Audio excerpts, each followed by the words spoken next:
Welcome back to Deep Thoughts. Today I want to talk about a subject that I've wanted to talk about for a while, but it's sort of esoteric, so I had to kind of wrap my mind around it a little bit. But this one's going to be about something that we do every single day, but no one really ever talks to us about it. And again, that's where this show's core charter remains, which is stuff we always do, but no one ever really talks about it. And it's about making decisions.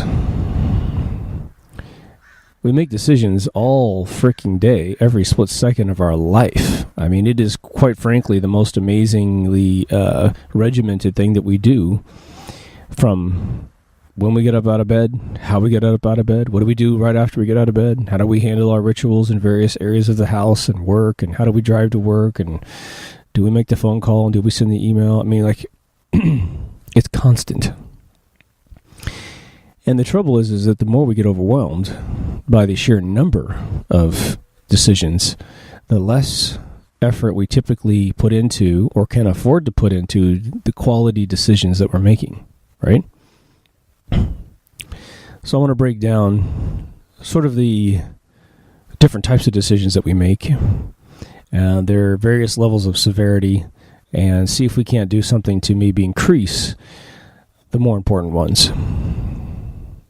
And it doesn't matter, like I always say, your whole life is run by the little tiny decisions that you make.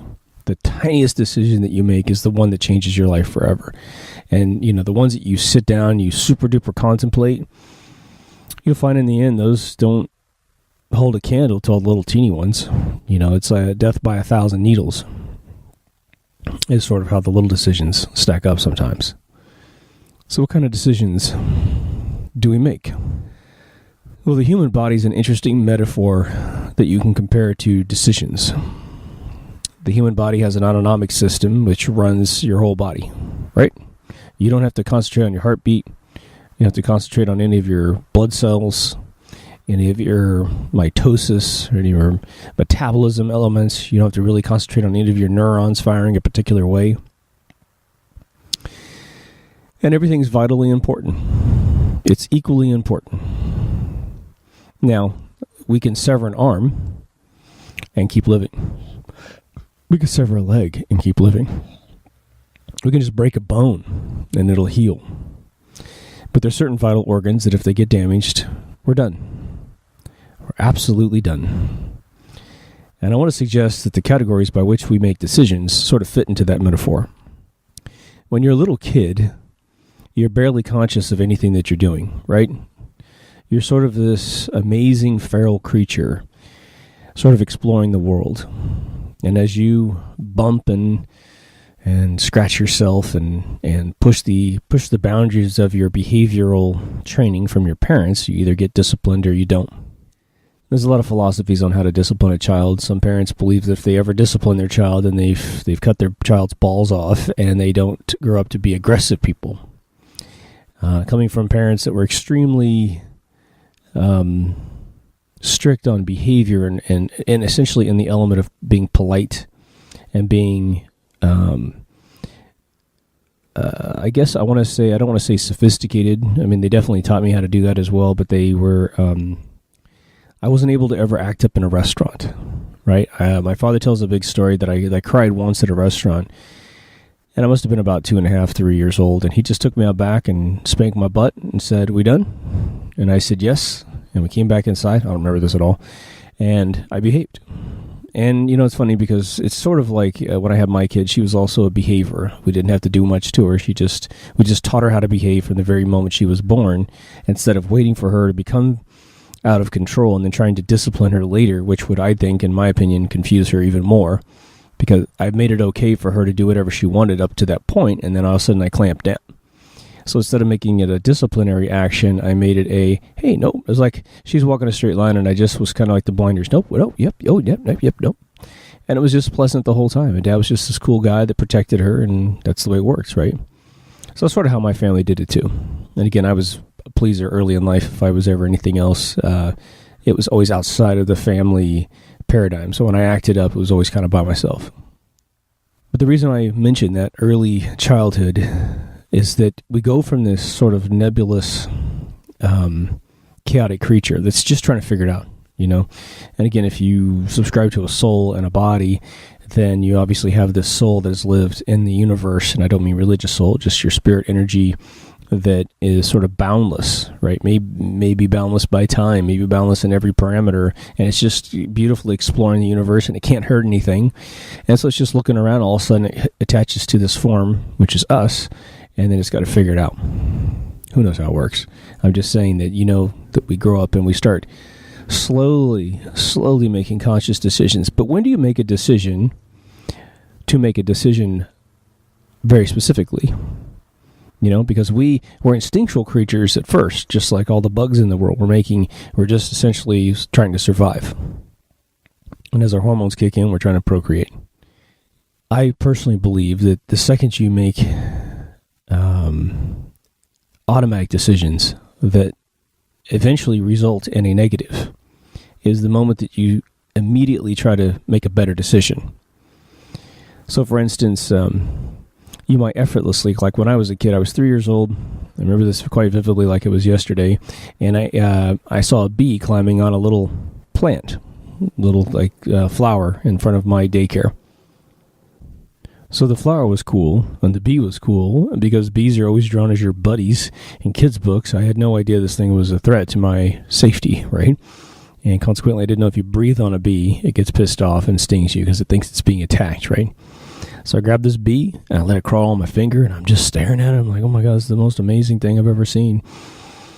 And it stung me. And I was like, of course, you go into shock. You're like, oh my God. And of course, the daycare woman runs around. I got this pulsing stinger in my finger, and, we pull it out, and it was sore the rest of the day. And so not only did it make a bad decision to pick up a bee, but the sore at the end of my finger reminded me every day until it was gone, because it turned into like this little purple impression, that was a bad idea. It was my decision. I got stung twice by wasps around the same age, but those weren't my decisions. They just found me and stung me, I'm sure I did something to piss them off, but I wasn't aware. This particular conscious decision was my decision. And that was the moment that I realized I got to make better decisions.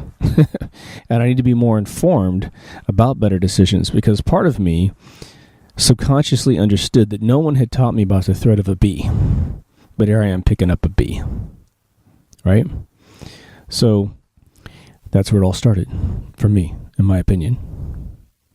So all of us go through this feral stage, and we get into this sentient stage.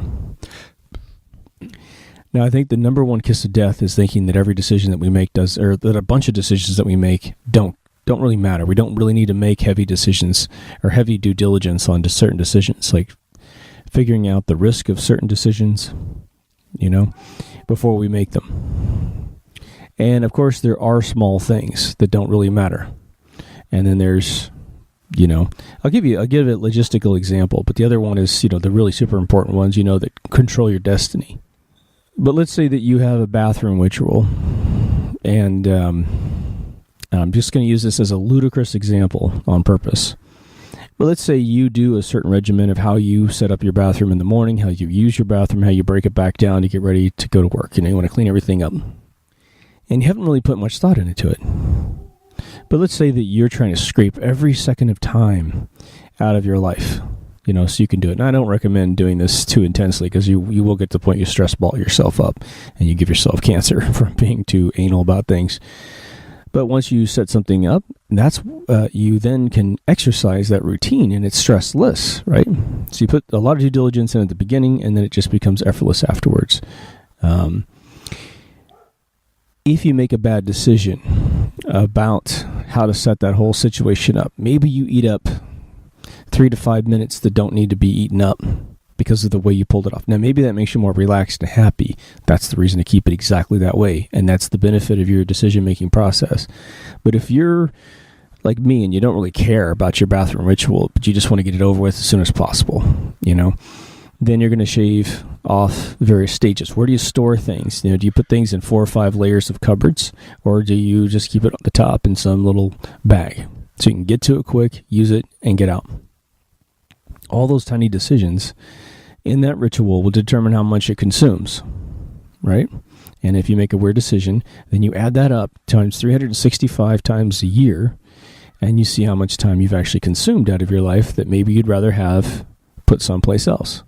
That's a horrible example, but that's an example of where you might have other rituals in your life after you start your day that may consume up time that doesn't need to be consumed. And sometimes the way that you arrange your home can yield back a lot of time or consume a lot of time. And again, if it makes you happy, keep that decision. That's really just as beneficial as optimizing something left brainy like time, Now, if you're like me, obviously very quickly in your life, you realize that doing due diligence and which just means taking a look at all the facts that are circumstances around the decision you're about to make to figure out the risk and that kind of thing. You do it very casually as a young person. And as you get older and you start dealing with professional organizations, you start to see that they do very professional analyses on the elements of a decision. And there's always this thing called risk assessment. If we make this decision versus that decision, what is the risk to the organization based on these different decision branches that we can choose at this point? And it wasn't until I entered really corporate America that I realized that was what they did. And what sort of struck me as odd was that why is it only at the corporate level that I learned that? And again, I got into corporate America very quickly. So I was 18 by the time I started in corporate America. So I got a crash course very early. But then I thought, well, what if I had had this brain trust when I was 7, 8, 9, 10? Somewhere in there. As I'm making decisions. Now, I got really lucky. When I made decisions about how to spend my spare time, I happened to pick ones that just really benefited my entire lifespan. So when I decided to draw, that was good for me, and paint and whatever. When I decided to get into computers, because my uncle was a programmer in front of me, it was a good idea. When I got into sciences, it was a good idea. But I just lucked out. And I think that both as a child trying to manage their lives and a parent trying to manage a child's life, there's a lot of benefit to formalizing and understanding that decisions are something that are important, that we make as accurately as possible, right? Now, a lot of us have had that fantasy, especially if you're over 30 at least, but definitely 35 and over, of you think, even if your life's fantastic, you still think, my gosh, what if I could go back and do it again? And all you're saying to yourself when you say that is, I'd like to make all the decisions again. I'd like to make better decisions. And a lot of times it's based on knowing where the future goes. A lot of us who are involved with internet ventures, we think, oh my gosh, had we got involved with the internet before it actually hit and splashed, would have been an amazing thing, right? Consequently, I actually had a venture land in my lap. I think it was 1989, 90, somewhere in there.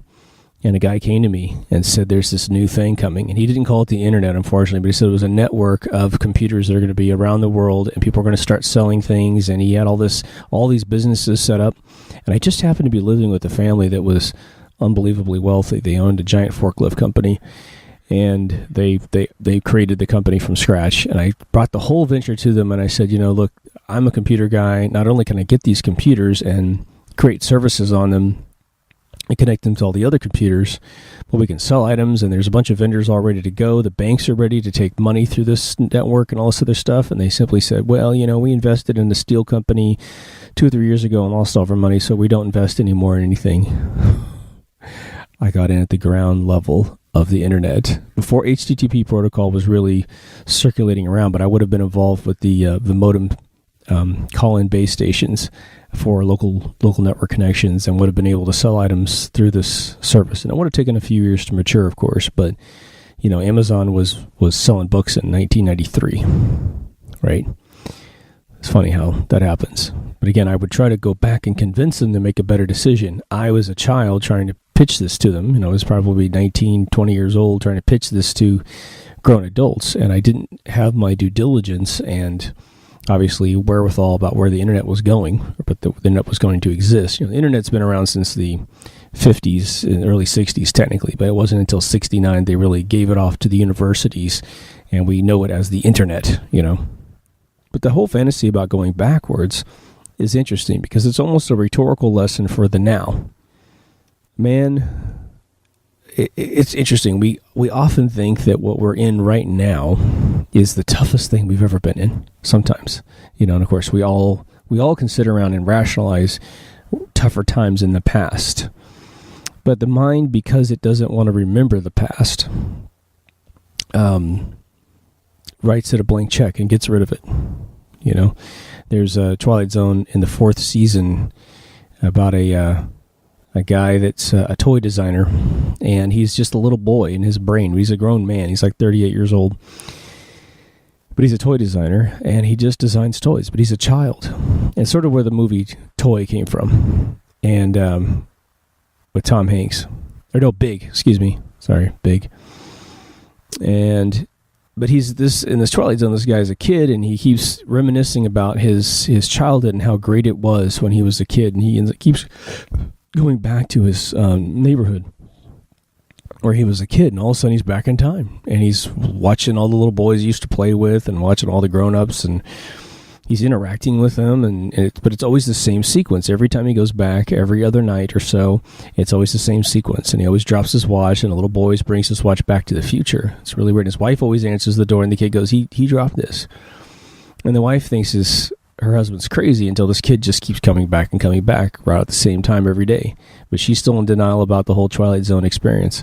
But what ends up happening at the very end is that he goes back and he finally experiences the past as it really was, which is he got beat up as a kid. And they beat him up. They beat him up because he turns into a child. On his last visit, he's watching them as an adult, and all of a sudden he flips and he's a child. And they beat the crap out of him because he didn't invite them to a birthday party a long time ago. And he ends up just passed out on the ground, and his wife can't find him. It's his birthday. There's a surprise party at his apartment. She goes out and tries to find him. And she finds a little boy on the ground. And, of course, in cinematic drama, she turns around and leans against the wall, and she says, oh, my gosh, this is just the craziest thing. And she turns around, her husband's in the boy's place because it's the same guy, and he's beat up just like the little boy. And they finally get up, and they walk back out in the street. Now it's modern day, but it's real late at night. No one's around. And he says, you know what? I finally remembered that my childhood actually sucked. It wasn't great. I got beat up all the time. This wasn't good. And I don't know why I ever thought it was great. And she just says to him, that's what we do. We only remember the good times. We don't remember the bad times. And I tell you that little anecdote because when we fantasize about going backwards and making better decisions, I say if it makes you feel good, do it. Just as an exercise, hey, but then realize that maybe your life was like that guy in the Twilight Zones, and maybe back in the past, it was just as tough as it is today. And all we can do is make better decisions today to live a better life. And so that's why I want to make this episode so that we, again, this is one of these things where we're all making decisions, but we simply don't talk about it, And, if you're in a business class or in a business college, you'll take classes on making better decisions and doing due diligence and risk assessment and all that stuff. But what's weird is you can be going for that graduate degree in business and getting all this advanced knowledge about how to run your business. But you might be the only person that comes home to your household and applies that knowledge to your household. But I tell you what, I know a lot of people that have those degrees and make great decisions when it comes to business, but they come home and it's like their fucking brain was erased. They can't manage their children well. They can't manage the happiness in the household, right? And it's weird that they would lose the faculty that they use at work from home because they simply go home and they go, I can't control my elements at home like I control a business, right? You can't just tell a child to behave and he just automatically behaves. You can't tell your wife how to do what she does because she's her own individual sovereign human being. But honestly, at work, you can't do the same. You can't do that either, right? I couldn't force that family that I was renting a room with to take on the internet at its inception. I couldn't force them. All I could have done is pitch them better to make a better decision, make a more educated decision. But I didn't have the due diligence in my mind as a maybe 20-year-old kid to convince them to do so. Actually, Now that I think about it, I think I was about 19 when that happened. So how do we formalize this? How do we learn something between the two of us right now? Because your brain might be swimming right now. You might be going, "Oh, you're right," and I'm a great decision maker. I know I've done great things. I've made big empires and businesses, or I've done one other thing that's great. Money doesn't mean you made a great decision. It might mean you make great decisions if you amass a lot of wealth. But if you're simply happy, that's really where you're going to start to prove to yourself that you actually have a really good brain, really. Now, what if you're a great decision maker, and maybe you listen to 5 minutes of this and you're like, "Oh, dude, I totally get it. I'm gonna take a skill of mine. I'm gonna make sure I'm applying it everywhere in my life." And it's really fun when you learn that you can do this to every part of your life. But then you have to live with other people, like I just said, your wife and your kids, or your husband and your kids, or your family, or your friends, or whatever. And we're going to get back into making better decisions in a second, but let's say that you think already that you make great decisions, and now you have to campaign your decisions into other folks to get them on your side, right? I have acquired probably half a dozen books that are related to getting people on your side, and it's definitely an art. And unfortunately, scam artists are really good at it. And the other flip side of it is that sometimes it takes a tremendous amount of work.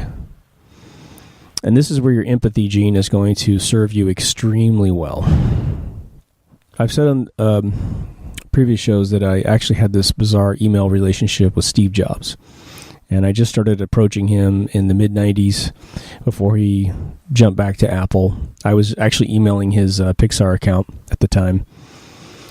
And I don't know what it was, but I was able to engage this guy on a level that he would reply. And over the course of, I guess it was probably 96 when I finally got him to reply, to about 1999, I finally engaged him in a business proposition, and he responded immediately because he already knew me, through emails. And I met him, I think, in, I want to say 2002, face-to-face. I was invited as an honored guest and stuff to Apple, but he was always never at his office, that kind of thing. He was never at his office. But he would send his, the CFO of Apple to me, Clint Richardson, and he'd send all of his top dogs. And the way that started was that I saw things from his perspective and addressed things from his perspective. And you can imagine being Steve Jobs and a bunch of people trying to convince you to do one thing over the other, right? Because you're the ultimate decision-making person at the top of this Apple pyramid. And so everyone wants you to do what they want you to do.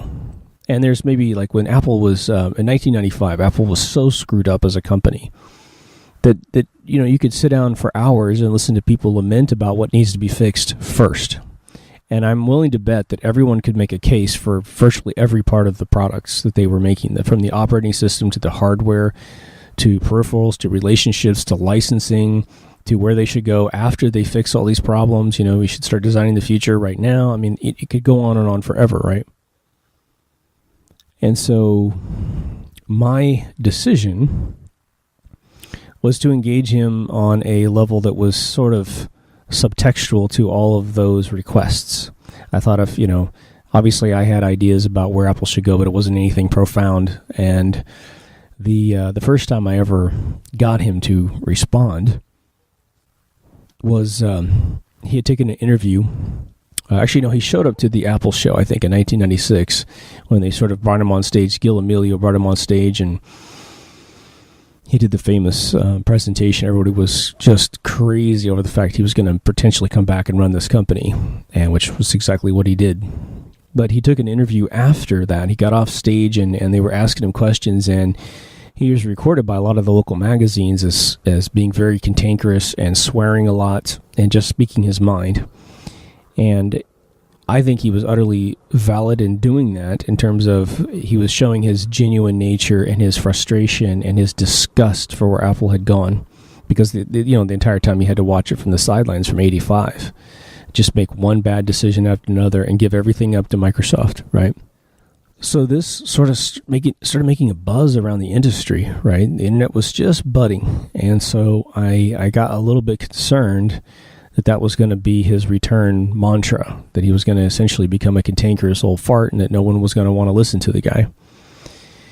And I sent him an email and I said, I'm very glad you're back. Again, this isn't the first email I've sent him. So, but I said, I want to suggest that the way that you talk to the press be heavily designed. And he'd always done this in the 80s, right? But he had sort of, he had Next Computer not really go anywhere, but it was superior technology, which now is the absolute foundation of the Apple products. And I just didn't want him to slip. And so I quoted to him some things from the philosopher Kenneth Burke, who really studied language and the way that it molds your brain. Now I know it's actually a Marshall McLuhan regimen as well. But just to say, look, you're crafting the way that they think about you. You're crafting the limitations of their perception on you by coming in this wild card again, this young kid that's sort of a rebel, and you're being rebellious against the establishment, et cetera, et cetera. And he replied to me something very short. I can't quite remember exactly what he said, but it was essentially like, thank you, and you're right. And I never heard him quoted ever again in public as being really cantankerous. Now, behind the scenes, everyone says, he definitely let everybody know what he felt, which is important. And it's sort of the Jack Welch candid chapter out of his book about being honest. If you can't be honest with your employees, there's no way you're going to get where you need to go, right? But again, what I did was I made a decision to come at him from a level that no one was really engaging him. Everyone's too afraid of Steve.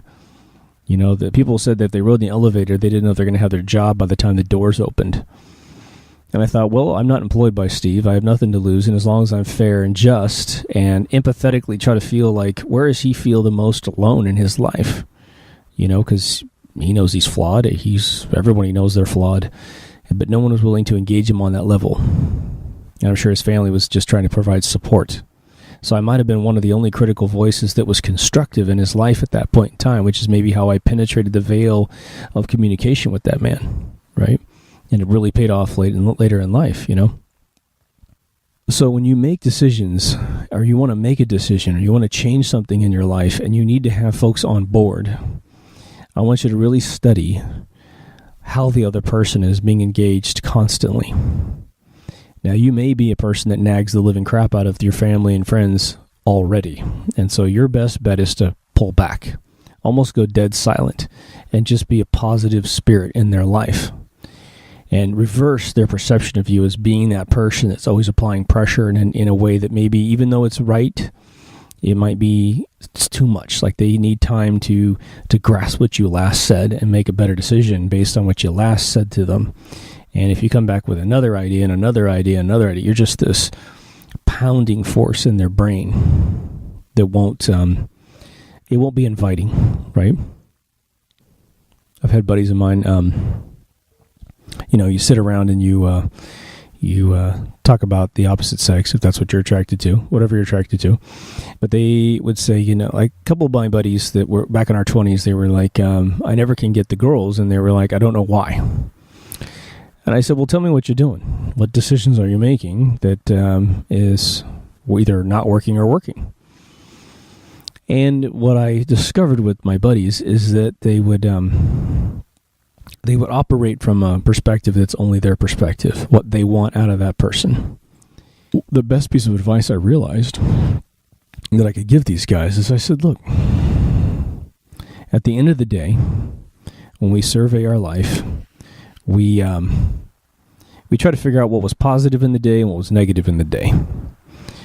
And I said, if you can make yourself the positive person in anyone's life, however that's done, and hopefully you're not enabling them, right? If you have an alcoholic friend of yours, you don't want to enable them to drink more and ruin their life, because then they will eventually wake up most likely from that disease, and you're going to be the catalyst to their demise. You don't want to be that person. But if you're whatever they need, you're an empathetic ear that listens to them, and you actually listen to them. You're not worried about what you're going to say. You totally just divorce your time and you give it to them and you try to work with them. Or you're just this benign, positive spirit. They want to go to a movie and you're like, yeah, let's go to a movie. And you don't bring up anything controversial. You don't ask them about their life. You just have a great experience picking them up in the car, getting the ticket, getting the food, going in, laughing your ass off or crying your ass off in that movie and coming out and then going home and dropping them off at a good time. And you're just this positive person. I told my buddies, I said, look, whoever you're trying to attract, whether it be a buddy or a girlfriend or whatever, they're going to keep you in their life, and they're going to keep you as a foreground character in their eyesight, and they're always going to think of you when it comes time to do something. Now, again, when you come to attraction in life and relationships, you're going to need to push the buttons that are in the other realms of engagement, but that'll at least get you in the door. And when they interact with other people that are more self-absorbed, which is, a lot of times you'll be in love with someone who's in love with someone who's not good for them, and eventually they just keep getting hurt by this person.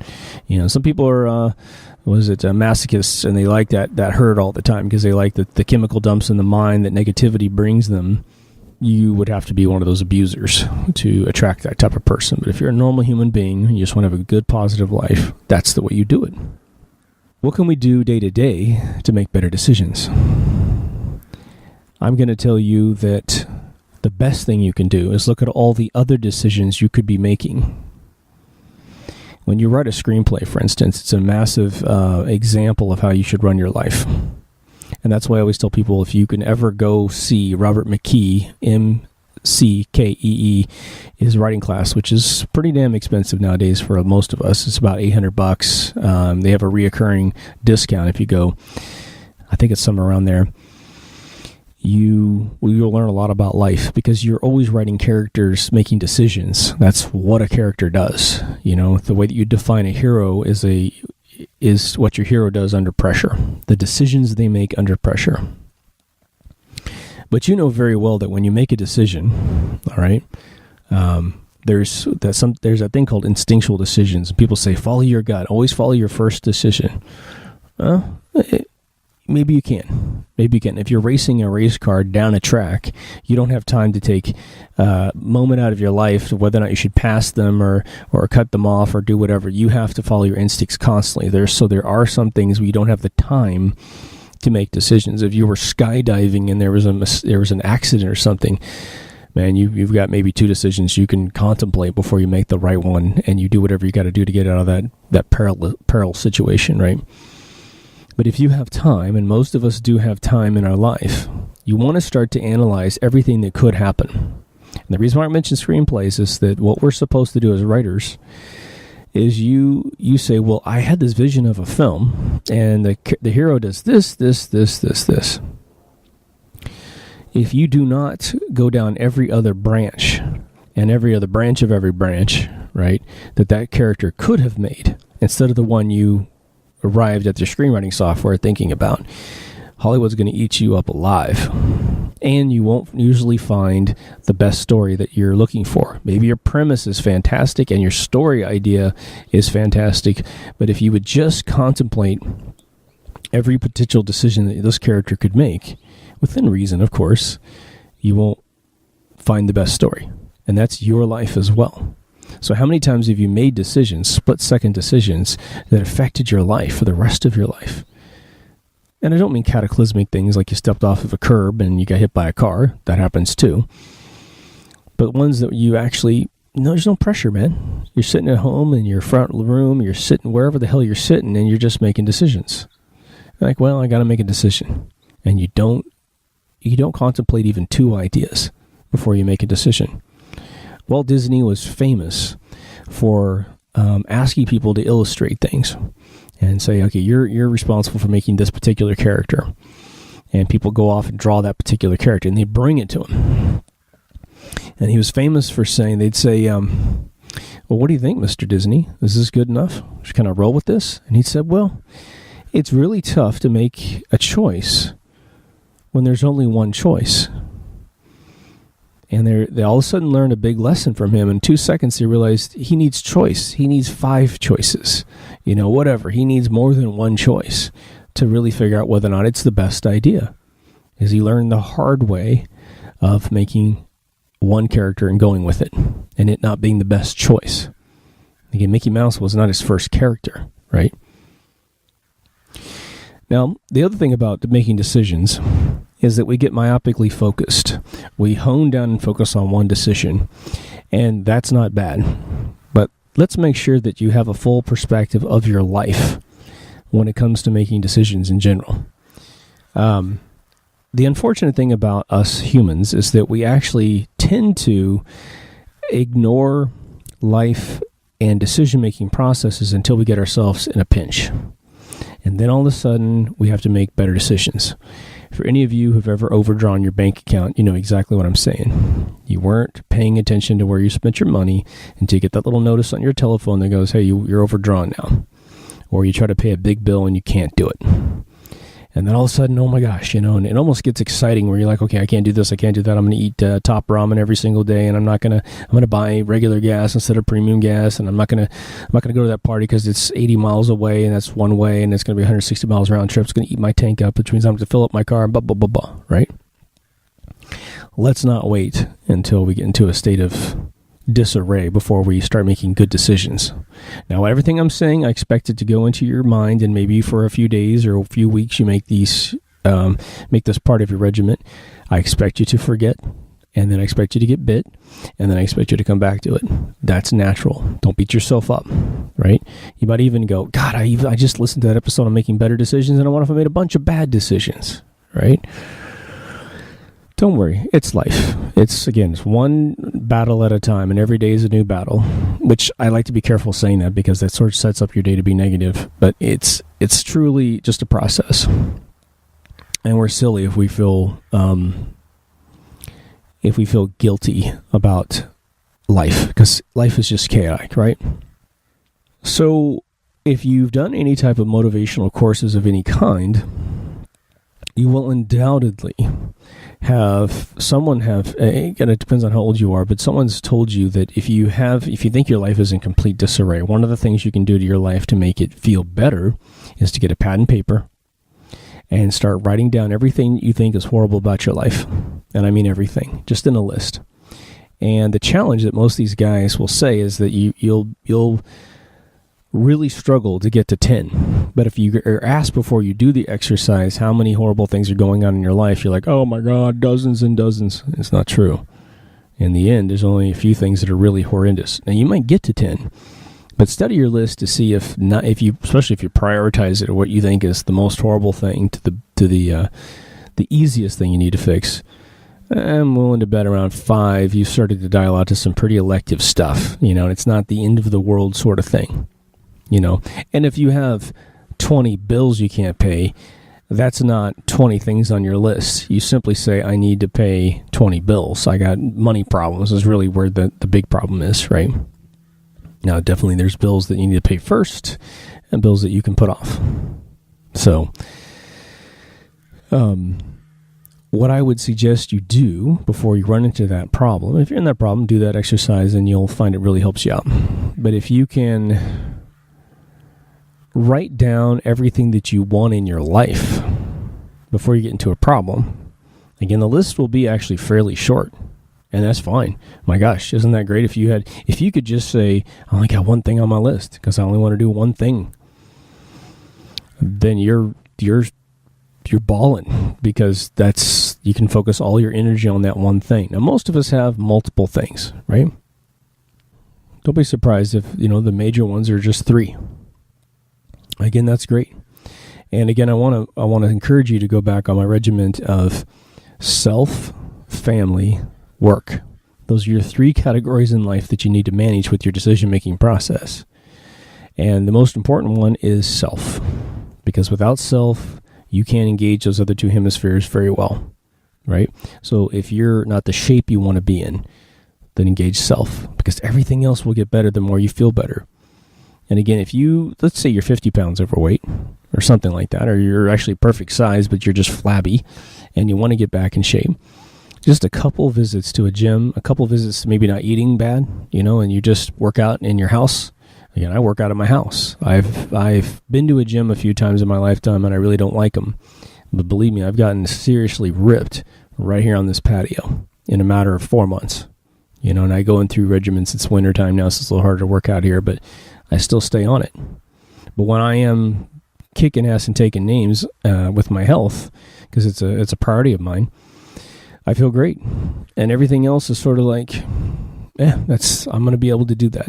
And you also exude in yourself your frequency of confidence and your frequency and happiness, that no longer am I going to wake up with this shadow over my head, which is my perception of myself not being what I want it to be. Right? But the reason why I say you want to write down everything that you want to do with your life and anything you need to fix in your life is that as we make those decisions, they're related to other decisions. Right? So a lot of times we get focused on a decision that's really, really important for our life. And let's say you do the whole thing, where you do all the due diligence, you go down all the branches that are related to that one decision. And you look back and you're like, well, I've got this particular decision really worked out. Now, maybe you can do that, and that's not uncommon. Probably 50-50, you can do that without worrying about other objectives in your life. But it might be that half the time, whatever you're making a decision about is going to affect the rest of your life in different areas. And I'll tell you a classic one that happens all the time. You can get a job that pays a tremendous amount of money, solve all those bill problems, but you got to move. You have to move to an area of the world that you don't think you're going to like. And again, you would have to inform yourself about whether or not that's actually true by going and visiting the location for an extended period of time.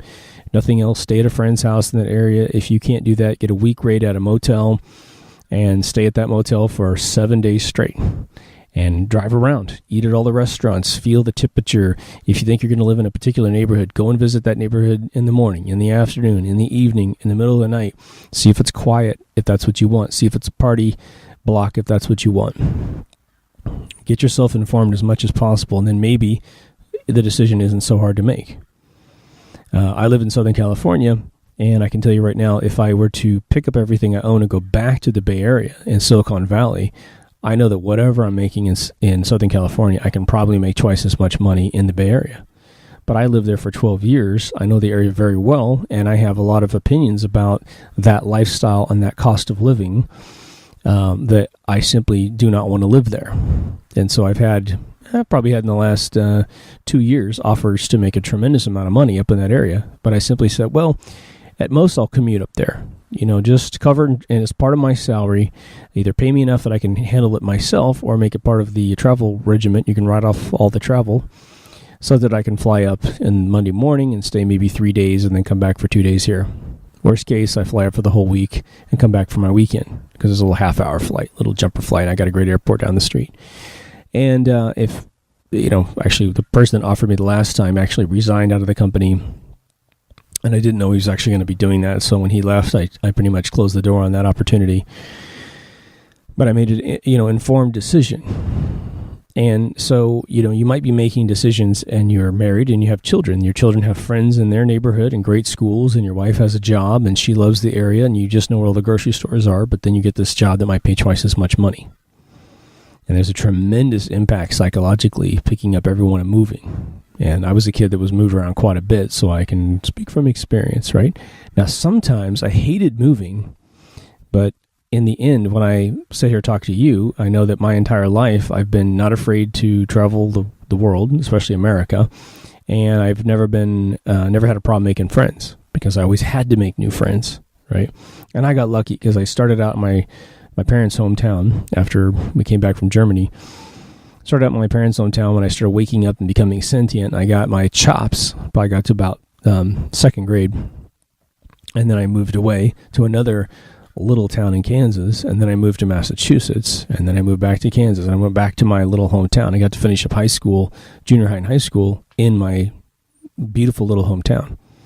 So I got very fortunate that I got to come back. And I had friends waiting for me when I got back. And it was a little awkward at first, right? Because there's some kids I don't know that always trying to beat up the new kid. It's crazy. Little did they know that Boston taught me everything about fighting, and these kids had nothing on me. It was really funny. But, so I want you to make a list of things that you want in life and just draw lines between them. Just get a piece of paper, draw them anywhere on the piece of paper you want, and then just draw those crisscross lines like when you were a kid playing games, like which two things belong together? Milk, cow, hay, horse. It's like draw any lines of association between these things and try to find out which side of the equation is the priority, and put a star by it and say this decision is probably going to drive that decision. Oh, by the way, there's a second line that's going off to something else, which is maybe my kids' friendships, and you want to make sure that you're not impacting anyone negatively, right? I know you feel me on this, but I'm just sort of beating this up from different angles. Now, let's talk about risk assessment for a split second. This is something that businesses do constantly, and we don't do it very well in our normal lives unless you've made a bunch of mistakes or made a couple big mistakes, and then you start to become paranoid about your decision-making process, right? When you start a business, there's usually 3 categories of decisions that you'll make that are the most important categories that you'll ever experience in your business. The number one decision is, do you start your business? Do you really have the clientele lined up? Do you really have the ability to replace your income with your business? And usually I like to say, have your clientele, have a big client that's going to be at least a year's worth of work, and you have an agreement with them, a contract with them to pull out of them every month the amount of money that you need after taxes to survive, right? Second decisions you'll make is how to grow your business, how to find new clients, how to always be closing, as they say. You will have an interesting situation. When I used to run my company, we used to have if you look at it like this, your employees are your assets, right? And as much time as they work is, when they work on something, their value is extrapolated into income and goes into the company. So in the video game business, when I used to run my company, we'd have a big, giant Fortune 1000 company come to us for a project. Might be worth $1 million. And then we'd have a really exciting project come in. Those clients are exciting too, but what if the kiss of death for video game companies was getting involved with the film business? And they'd say, we have a new Terminator movie coming out, and you're going to create the website with all of the video games, or we're going to create the website, and you're going to create a bunch of video games with Arnold Schwarzenegger in it. And these people get starstruck. And they go, well, definitely we want that because the portfolio power of that particular piece is going to be worth a tremendous amount of money. And sometimes you're right. But I'll give you a couple lucid examples about that. These companies don't want to spend any money. And it's getting a little bit better in the film business. But I happen to know a lot of people in the film business. I know what they pay for things. The average poster that you would go up and see at the theater on the wall before the movie comes out that's supposed to lure you into buying $15 tickets to see the film, they would spend from $750,000 to $1.5 million to some schmuck sitting in a room stitching together this poster because they know it's such an important piece of marketing that if it doesn't get created correctly, no one's going to see the movie. But that's like a 1995 mentality because there wasn't internet marketing, right? And there weren't any other arteries to advertise your film. Now there's a million ways to advertise your film, and the poster may not be seen at this point. And the kids that create it, or the talent base that can create a poster is so vast that you no longer have these couple guys sitting in their palatial mansions on the Hollywood Hills creating posters because they have that one skill that no one else has. There's a ton of kids that have that skill now. Composition skills, storytelling within a single frame of imagery, And so what would happen is I would watch them cut a check to someone creating some incidental piece of information for $1 million called a poster. But when we needed to create a multiplayer, fighting game with thousands of frames of animation, sound design, the most elite coding possible, it's going to run through a web browser. And of course, they think since web browsers are free, that everything should be free because it's a web browser's free. It was completely the inverse. It was more expensive for us to create this game than that guy to sit down and create the poster. But they wanted to pay us something like $50,000 for a game. Well, they're going to cut $1.5 million to some dude creating a poster. Completely had their old man minds upside down as to where the money needed to go to really create a glue to make people see the franchise for what it could be inside the theater, right? So as the CEO, I always had to make these tough decisions. Go off and create something that was slightly less glamorous for a Fortune 1000 company for $1 million, or try to take the same resources for the same amount of time and put them into something that is, according to the layman, more sexy. And, I don't think I ever made the decision to take the small guy, but sometimes it would be a $100,000 project versus a $50,000 project, and I start looking at the portfolio quality.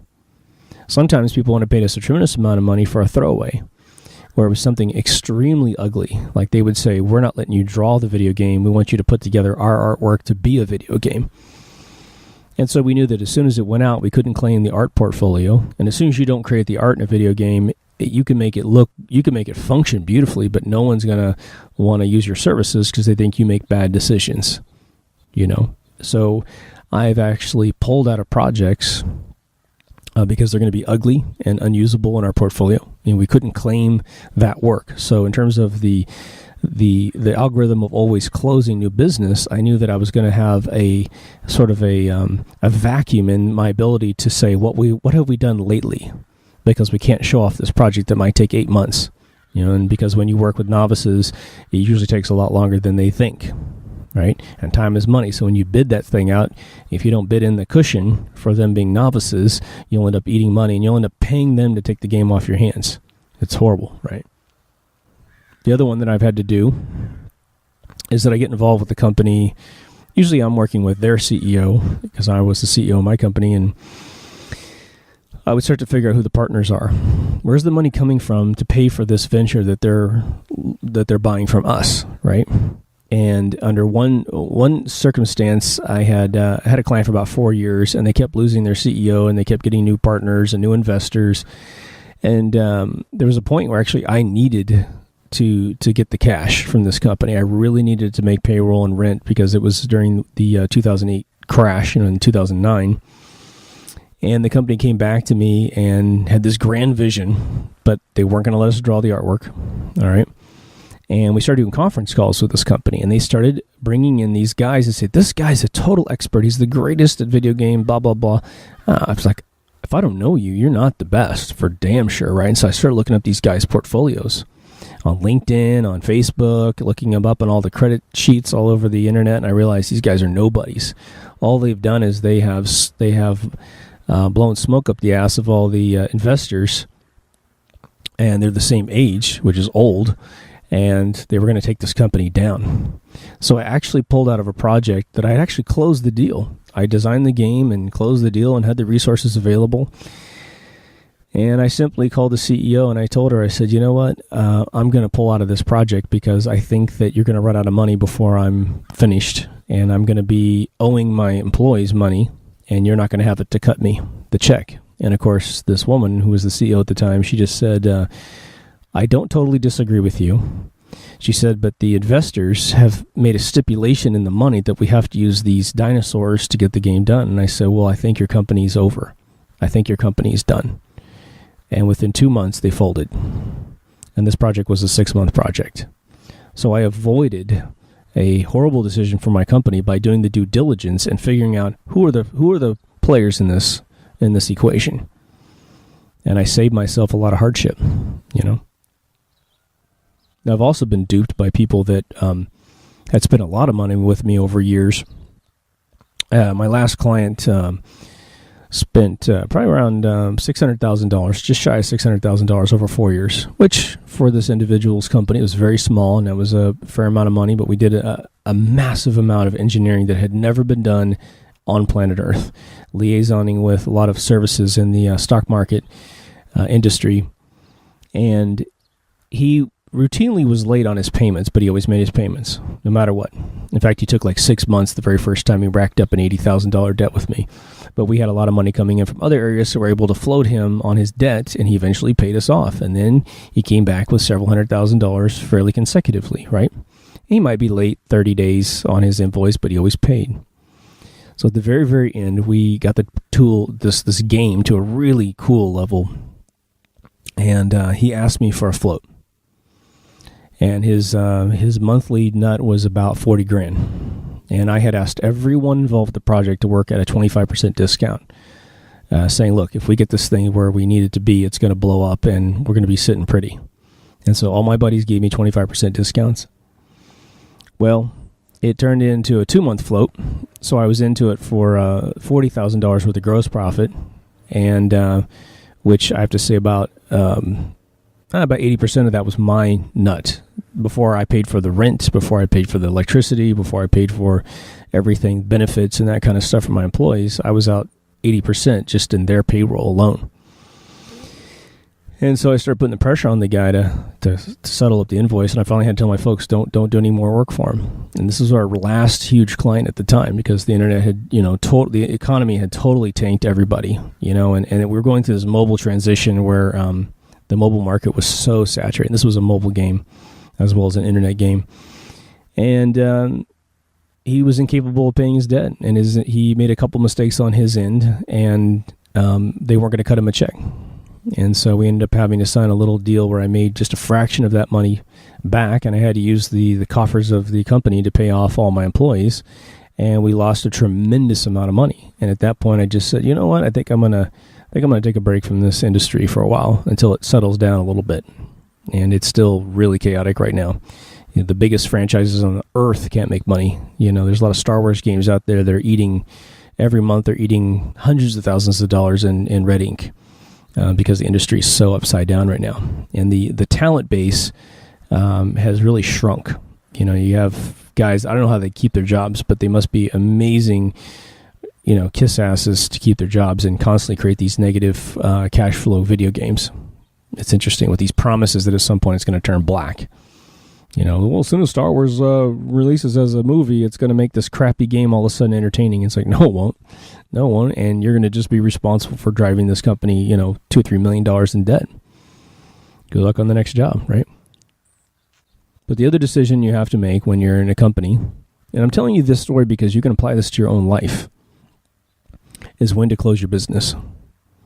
When do you make the decision that you simply can't keep the momentum going? Maybe you don't have the resources, maybe you don't have the partners, maybe the industry itself is dried up, which is sort of where I was. And we were like Alexander the Great. We cried because there were no more worlds to conquer. Our company went into the very niche market of online multiplayer flash games, and we eventually branched off into mobile. But we were creating these platforms that didn't exist anywhere else, and so we were rewriting the biggest companies in the world. We were recreating their platforms. Sometimes we were credited for doing it, and sometimes we were paid not to say that we did it. And we made millions of dollars off these folks, right? But then, Steve Jobs walked on stage, bastard, and I say that lovingly. But he said, Flash is dead. HTML5 is going to take everything over, and of course, HTML5 to this day can't survive in the industry at all. So even though there's books coming out day after day after day, how to make a video game in HTML5, it doesn't work. It simply cannot be done properly. It doesn't work on mobile devices, and every browser argues about how the commands are happening. So once I saw that climate where the decision makers at the top of these companies were buying the propaganda about Flash being horrible, and it's a shitty product in some levels, right? But they were starting to finally make the product better, and their CEO or CTO at Adobe, who's now over at Apple, that guy. Maybe he was repressed from doing what was right, but I never seen a product make bad decisions more consecutively than the group led by that individual. And I have to say, since he's left, it hasn't really gotten much better, so it probably isn't that individual. But we experimented with the HTML5 thing, and I'm telling you this example because sometimes your decision-making process is not completely owned by you. Sometimes you're trying to make a decision, and you're coupled with other individuals. Could be a spouse, could be a business partner, could be a buddy, and you're not in full control of the situation. And, that's just life. That's what you have to do to collaborate, right? But we had a major institution called AOL come to us to make a whole slew of HTML5 games. And immediately we looked at the games that they were trying to make, and we said, okay, we're going to create some sample apps that essentially test the performance capabilities of what you want to do, how many parts you have on the screen, see if we can move them fast enough to actually have the frame rate that you need, which you traditionally get in either a mobile app or you get in Flash. And we came to the conclusion very, very quickly that this wasn't going to work, that you couldn't move the parts on the screen fast enough, even using their special canvas object, which allows you to blit things really quickly. You couldn't do it. And so we said, you know what, we'd love to take your money. We'd love to be involved with these projects, but unless you redesign the products to be far more primitive and have less moving parts, which we're experts at too, slowing things down and basically keeping the gameplay, but removing, 2/3 of the anatomy on the screen, it's not going to work. And so they weren't going to compromise. They said that there was some other competitor company out there they were talking to that was capable of doing what we said was impossible. And we're like, bullshit, dude. When we conquered Flash, we conquered high performance algorithms like no one else in industry. That's how come my company did so well. So we were the only ones on earth that could actually make a game in a really tight space, tight memory, tight CPU usage. So I bowed out, and it was like we had other clients, so it was no big deal. So I bowed out of it gracefully. 6 months later, both those individuals at the company were fired. And they were fired because they took the company down this HTML5 route, promised everyone above them that it was possible. They themselves knew nothing about video games, knew nothing about the due diligence on how to make a good decision. They had bought the promises of this, I guess it was a foreign company, non-United States company, promising them all this stuff, blowing smoke up their ass, and they lost their jobs because they made bad decisions. They didn't do any due diligence, and they didn't know what they were talking about, which comes to the bumper of this episode. The only way you can make a good decision is to know what you're talking about. How many times have you ever heard, only write what you know? How many times have you heard, only invest in businesses that you understand, right? So if you're a big real estate mogul, and you want to go, you got just gobs of money in the bank, and your accountant's saying, look, we got to put this somewhere. You have to invest it somewhere. And, obviously, if we had more real estate to invest in, we just roll it back into what we know, but we don't. So we got to go off into some other ventures, and we got to do it quickly. And these guys go off, and they put their money in something they don't understand. They get had. And a lot of times, what I've seen by being involved with rockers in the music industry and film, I've seen hooligans take people for money, which is horrible. They pretend to know what they're talking about. They put up false credentials, and it's in such a way that you can check the credentials and they check out, but they're actually all fake, But I've seen people put money in things, and I've actually recommended, unfortunately, a couple of my friends to get into ventures that I thought were going to work out, and they flop. And in one particular case, I was the venture, and I had a partner that wasn't capable of delivering, although he had previous things he had done. He actually could deliver, but he just lost his constitution. He lost his daily grind ability to keep going.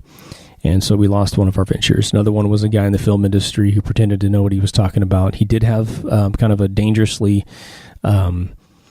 minimum amount of money that he put into projects to make it look like he had a ton of money, and he ended up running away with a bunch of money and left a lot of people in the industry just gasping for air, going, I cannot believe I just got had by this guy, And my friends have been in the industry for 35 years and done all these amazing things, but they still can get had by a new guy coming in from a different industry.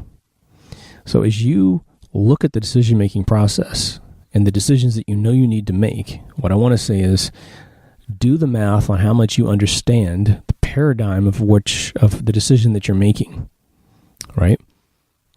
Now, thankfully, I think in most cases, we do know what we're talking about in most cases. Now, there's some nebulous areas like love and relationships that are just going to have to be fought through trial and error, But you can also find advice in those really nebulous areas, people who have succeeded, but they've been through the same trials that you've been through. Now, let me just tell you the kiss of death in the romantic area, just to give you an idea of chaos and I guess you can just say chaotic areas of decision-making process, such as love. Let's say that you want to be in the most perfect relationship in your life. And so you think, well, what I'm going to do is do what you do in business, and I'm going to, and I'm going to give you a business example as well, but I'm going to go talk to a super couple, a couple that has been married since they were high school sweethearts, and they've always been able to make it work. I never see them fight, and I'm going to talk to them to figure out how to get it right in my own life.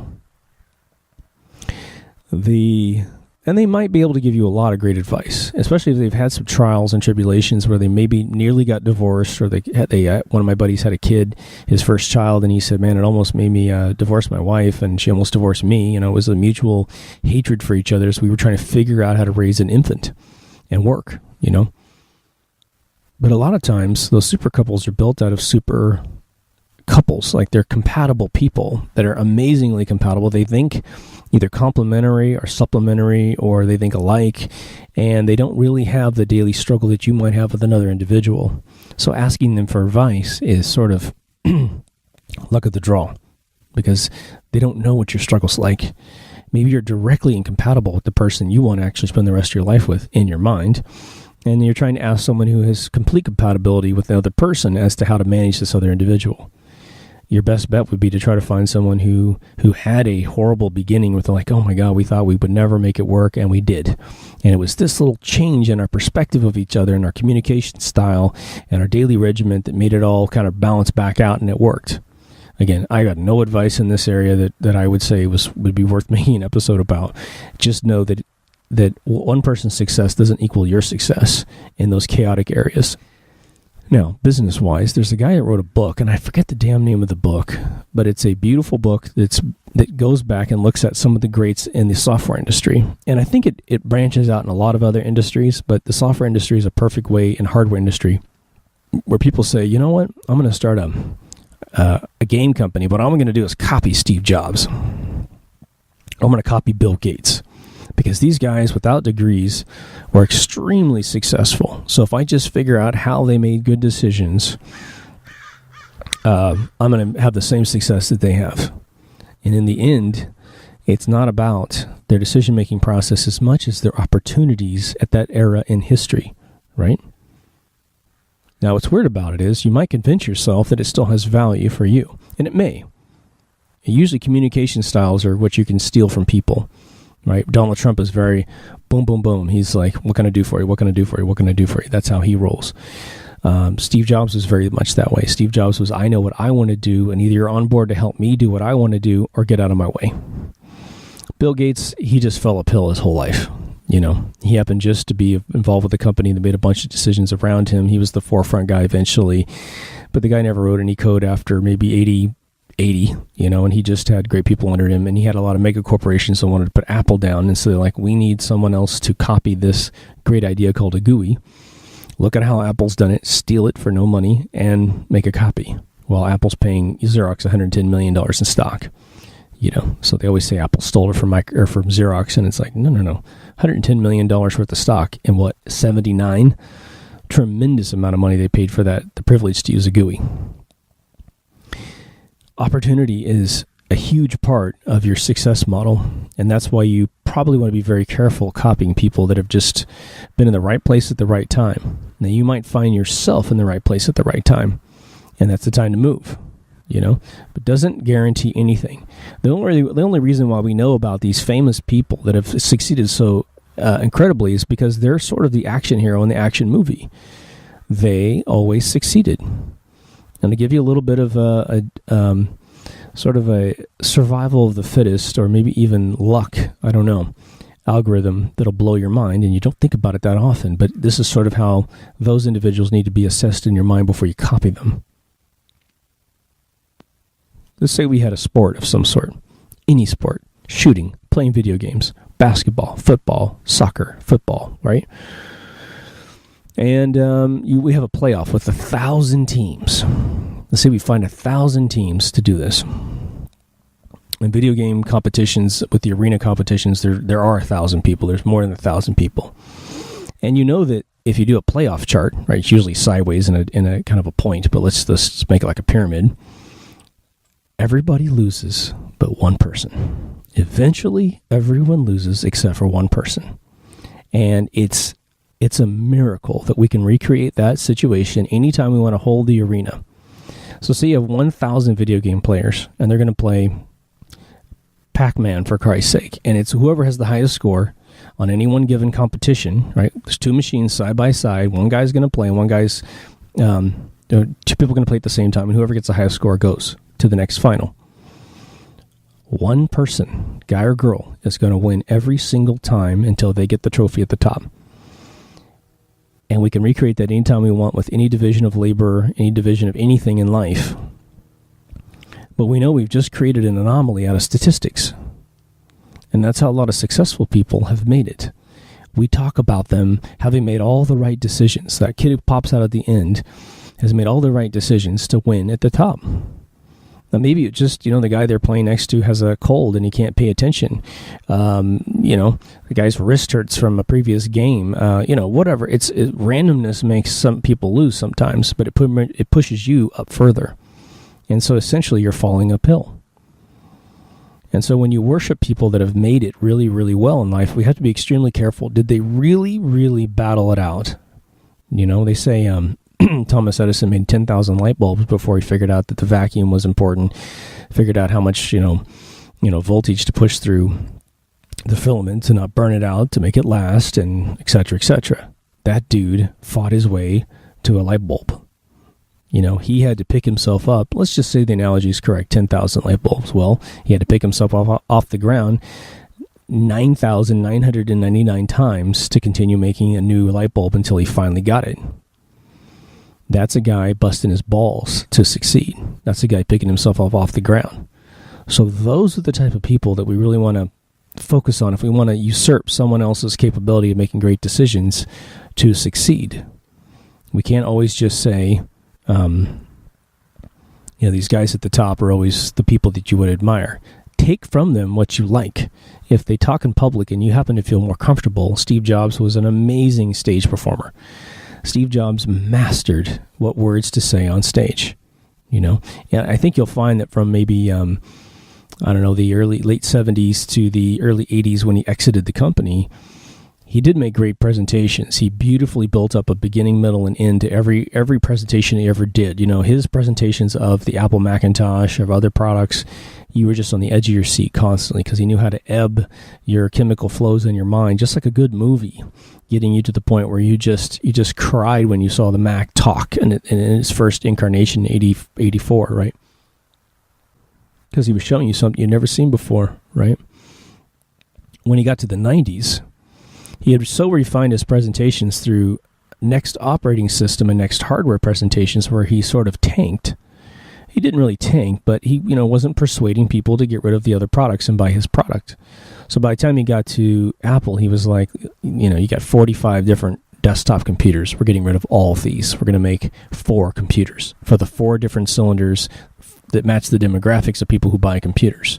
Your average consumer desktop, your average consumer laptop, your professional laptop, your professional desktop. That was it. 4 units. That was it. And he made those 4 units as amazing as he possibly could with the talent that he had. And everybody was convinced. And it was a slow crawl. Then he came out the iPod and the iPhone, the iPad and all that stuff, making great decisions one after the other.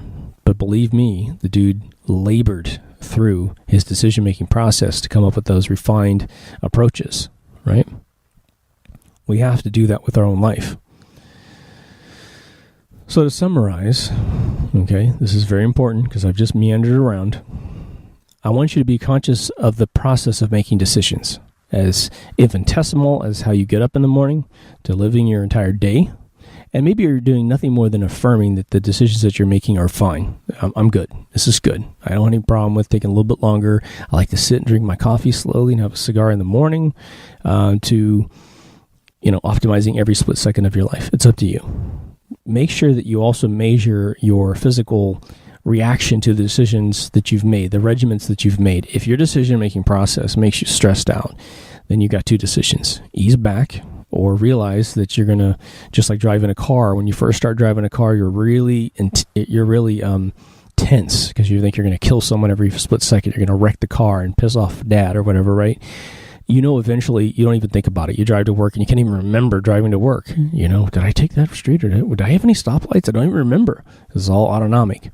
So if you do increase the regimen of your life, you may want to ebb it in small increments, deal with the stress of that until it feels like you're driving a car 20 years after you started, and it's much easier, right? Realize that you need as many facts as possible around the decision that you're going to make. You want to take your decision down alternate paths, in your mind. Conceptually, think of at least 2 decisions. Like Walt said, you can't choose from one. At least come up with 2 different paths you could take. And you may surprise yourself. You may think, oh, this is ridiculous. I know exactly what I want to do, and there is no other option. And then you go, well, what if I did have to come up with an option? And you come up with an option, you're like, oh my God, that one's actually a little bit better. How much money you spend on a product is usually where a lot of people make decisions. I know people that can afford anything they want in life, but they still pinch their money, and that's why they get to keep it. My friends who come into money suddenly, they then go off and spend it all, and they realize then they're broke, and they're thinking, what the hell did I do wrong? How did I lose all that cash? Well, you didn't make good decisions about how to spend it. All those lottery winners that go off and become destitute, they increase their responsibility to banks through loans, and maybe they even just buy a house and they completely own it, but they need a staff of 10 to service the house and keep it clean, and they can't afford that anymore, so they have to short sell the home and they lose all their money. So make sure you look at different options and make sure you get as much information about each option to figure out whether or not there's a risk there that you'd rather not take. Thirdly, decisions affect other decisions in your life, right? So you might have 2 paths you need to go down. They seemingly don't have any relationship with each other, but if it's going to happen to you, these 2 decisions are coupled at some point. Make sure one doesn't combat with the other. If anything, try to make sure the 2 decisions augment each other. They make them more powerful, right? I think lastly, I just want to say, sometimes you got to pull out of decisions that you've made. You've made a decision to commit to something. You're not a quitter. You have a choice. If you can finish a regimen of what you decided to do, like you commit to something, you're like, man, this really isn't going to be the best use of my time. I got better things I can do. But maybe you got some people on the line that need your help. It's almost like you have a major deadline with Group A, and your buddy asked you to help them move 2 months ago. And so you said yes, but you didn't know this other thing was going to collide with that decision. So you have to make the decision of whether or not to cut them, who you're going to cut loose, who you're going to actually jeopardize. Maybe you can end up finding a way to do both in the same day. Maybe you tell your friend who needs to move, you're like, look, I've got this thing. I didn't realize this is going to hit me. I got this really incredible deadline. So here's what I'm going to do. I thought I was going to be able to spend 4 hours with you, helping you load and unload. I'm going to let you pick. Do you want me to help you load or unload? I can only do one of the 2 parts of the job because I can only give you a couple hours. I can't give you all 4. Something like that. But know, just like a business, when you need to make the decision to pull out, sometimes that could be the best decision that you ever make, is not to do what you were going to do. And don't feel guilty. Just know it's part of the process, right? I know you guys feel me. I hope this has been very helpful.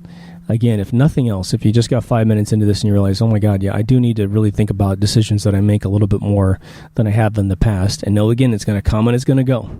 You're gonna be really aware of your decisions, and the more you make great decisions by doing all these techniques, it's gonna ubiquitously dissolve out of your consciousness that you need to continue that due diligence in future decisions. Don't beat yourself up if you find yourself down the path and you're like, oh my God, I totally forgot. I got to make good decisions. I got to really do these techniques to benefit myself the most. Just get back into it. Right when you figure out you don't have it, go back into it. Don't feel guilty.